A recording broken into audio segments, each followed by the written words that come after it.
Hi and welcome back everyone to our YouTube channel. आज हम 10th class की general maths की book में से एक्सरसाइज नंबर 1.2 का क्वेश्चन नंबर 3 और 4 सॉल्व करेंगे। जैसे कि हमने फर्स्ट 2 क्वेश्चंस फार्मूला को इस्तेमाल करते हुए सॉल्व किए थे, इसी तरह से इस एक्सरसाइज के रिमेनिंग जितने भी क्वेश्चंस हैं उनको हमें फार्मूला इस्तेमाल करते हुए ही हल करना है।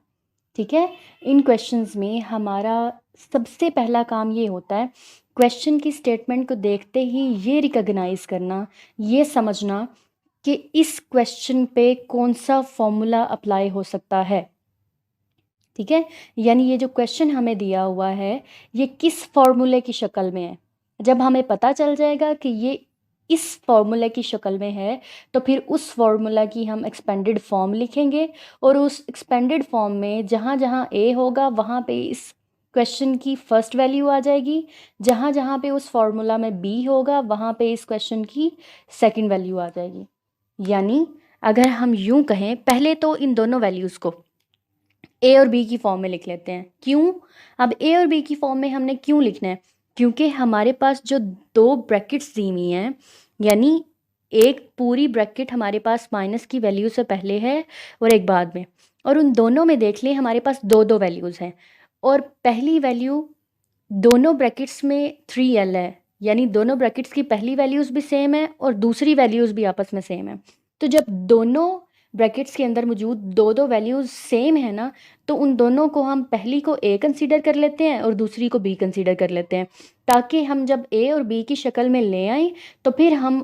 फ़ौरन से ये पता चला सकते हैं कि जी ये कौन सा फॉर्मूला बन रहा है हमारे पास। अगर हम यूं कहें कि 3l बन रहा है हमारे पास a, यानी ये हमारे पास पहली वैल्यू है, फिर ये प्लस का सिंबल, और 2m जो है ये हमारे पास b यानी कि दूसरी वैल्यू है, और फिर इसका होल स्क्वायर है, उसको वैसे ही लिख दिया। माइनस 3l हमने a रखा था, माइनस 2m हमने b यानी दूसरी वैल्यू सपोज की थी,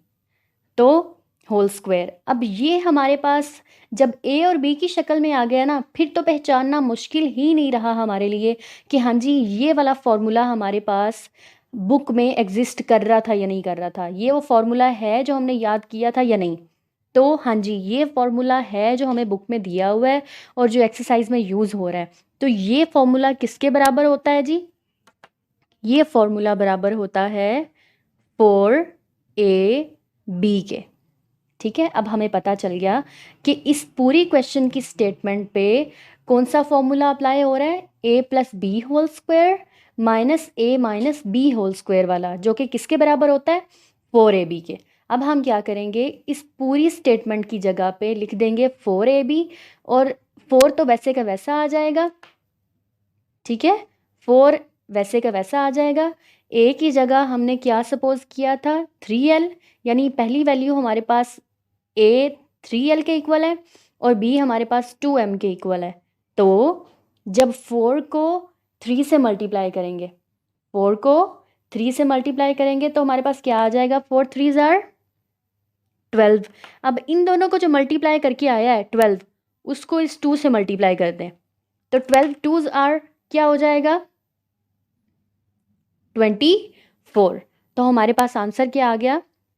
24, और L और M आपस में मल्टीप्लाई होके हो जाएंगे LM। ठीक है, और यही हमारे पास क्वेश्चन नंबर 3 का आंसर है। अब हम आते हैं क्वेश्चन नंबर 4 की तरफ, और इसको भी हमने क्या करना है, फॉर्मूला इस्तेमाल करते हुए सॉल्व करना है। क्वेश्चन नंबर 4 की स्टेटमेंट हमारे पास कुछ इस तरह से दी हुई है, L plus M into L minus M, L square plus M square और L की पावर 4 प्लस M की पावर 4। अब देखें,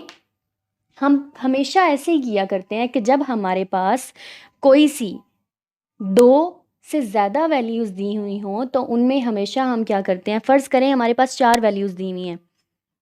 2 multiplied by 2 multiplied by 2 multiplied by 2, इसमें हमेशा हम क्या करेंगे, चाहे दरमियान में कोई सा भी सिंबल हो, प्लस है, माइनस है या डिवाइड है या मल्टीप्लाई, कुछ भी, पहले हमेशा पहली दो वैल्यूज़ को सॉल्व करते हैं, फिर जो उनका आंसर आता होता है उस आंसर को तीसरी वाली वैल्यू के साथ हल करते हैं, दरमियान वाले सिंबल को मुद्देनज़र रखते हुए।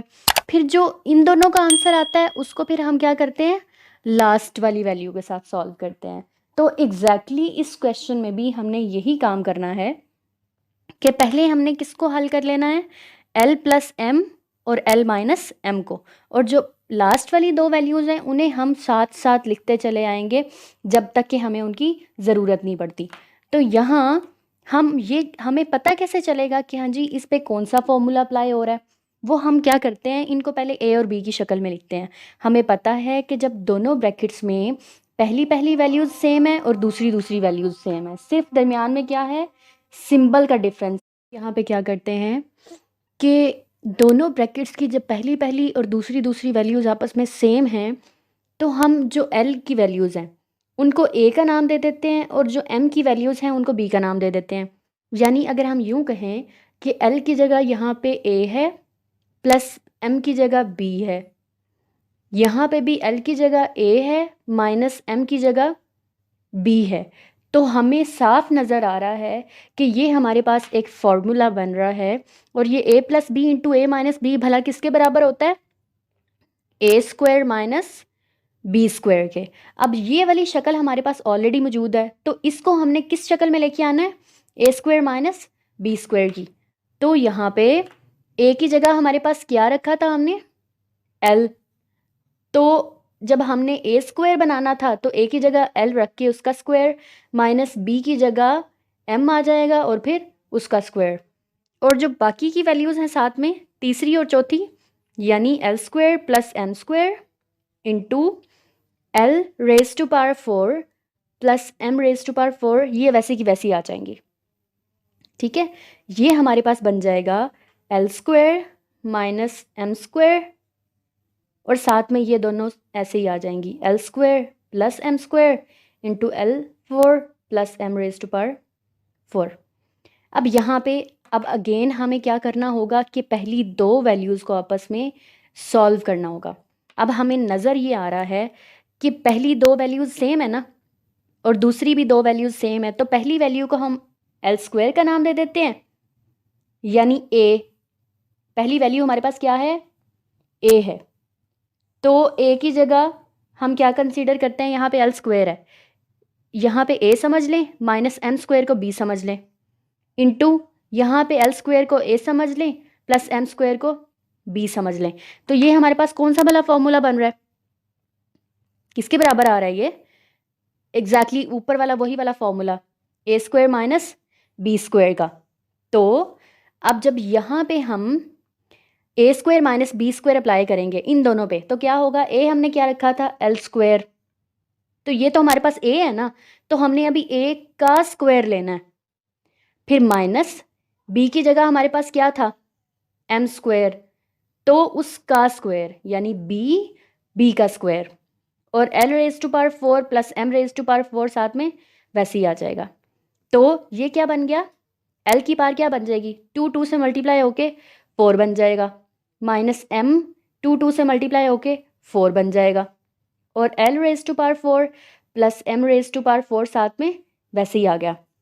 अब क्या करना है, अब हमारे पास रह ही लास्ट टू वैल्यूज़ गई हैं, इनमें देखें कि L4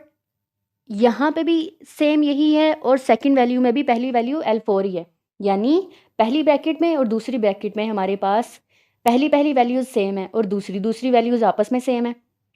तो हम यूँ कह सकते हैं कि इन पहली वैल्यूज़ को A कह लें और इन दूसरी वैल्यूज़ को B कह लें। जब हम यहाँ पे L4 को अगर फ़र्ज़ करें A कहते हैं, माइनस M4 को B कहते हैं,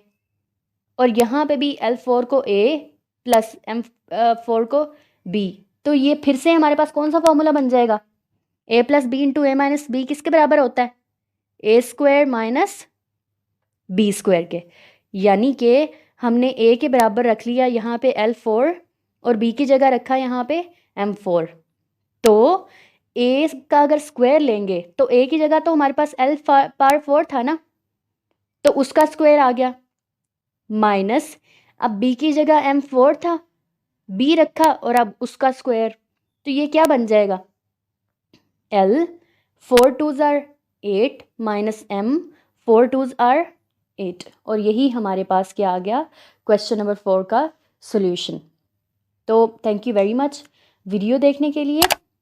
अगर आपको हमारा वे ऑफ टीचिंग अच्छा लगता हो, हमारे समझाने का तरीका थोड़ा इजी लगता हो, तो काइंडली हमारी वीडियो को लाइक ज़रूर किया करें और इसको अपने फ्रेंड्स के साथ, जो मैट्रिक के स्टूडेंट्स हैं ख़ास तौर पे, उनके साथ ज़रूर शेयर किया करें, ताकि जिन एंड यूज़र्स के लिए ये वीडियोस बन रही हैं वो उनको देख के उससे फ़ायदा उठा सके। और अब तक अगर आपने हमारा चैनल सब्सक्राइब नहीं किया तो काइंडली इसे सब्सक्राइब करके बेल आइकन को ज़रूर प्रेस कर लीजिएगा, ताकि हमारी जितनी भी अपकमिंग वीडियोज़ हैं वो आपको टाइम पे मिल जाया करें।